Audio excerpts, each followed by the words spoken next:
Well, g'day and welcome to episode 8 of Home Loan Hacks, which is April 2021. Well, this month is a bit of a special one because we're going to have the feature of what happened in the last 12 months.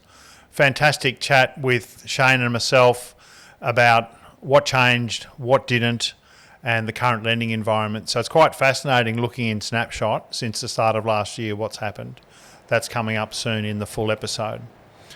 In terms of this month, interest rates didn't change as expected. The Reserve Bank Governor is on record as saying it might be 2 or 3 years before he moves the variable rates or the cash rate again.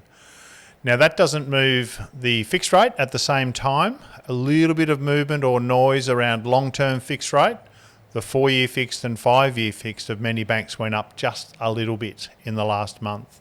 So it's not across the board, but it is maybe a little trend that there's some confidence coming in or a little bit of hedging happening by the banks. There's also been some noise about the regulators, primarily Apr, but also ASIC, perhaps putting the levers on a couple of things in regards lending.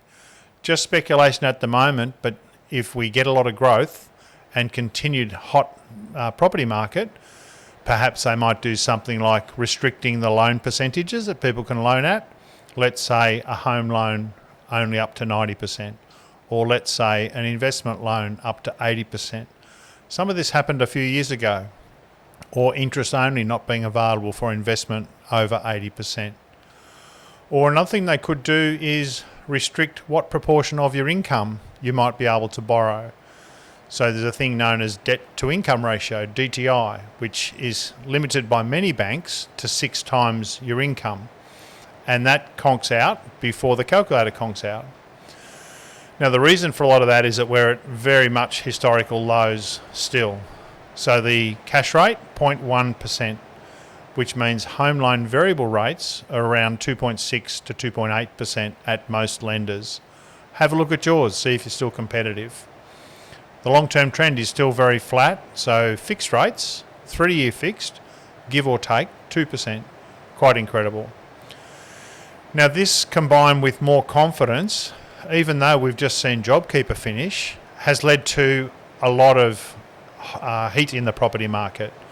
We've seen people jumping over each other to buy properties, large number of people at open homes, competitive bidding situations, people having to exchange on a 66W rather than take their time and have a cool off.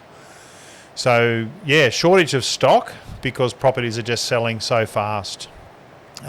Most agents I've spoken to have had record months in the last couple of months because there's a lot of confidence in people having seen they feel okay, life's back to a more normal situation, the vaccine's in, they feel more in control. So that's probably it for the key aspects of the month. It's been a pretty crazy month in our office. We're running at high volume and certainly very busy and really proud to be helping our customers. We're going to move across now to the next part of Home Loan Hacks, which is the discussion on what's happened since the start of last year in regards lending. I hope you enjoy it.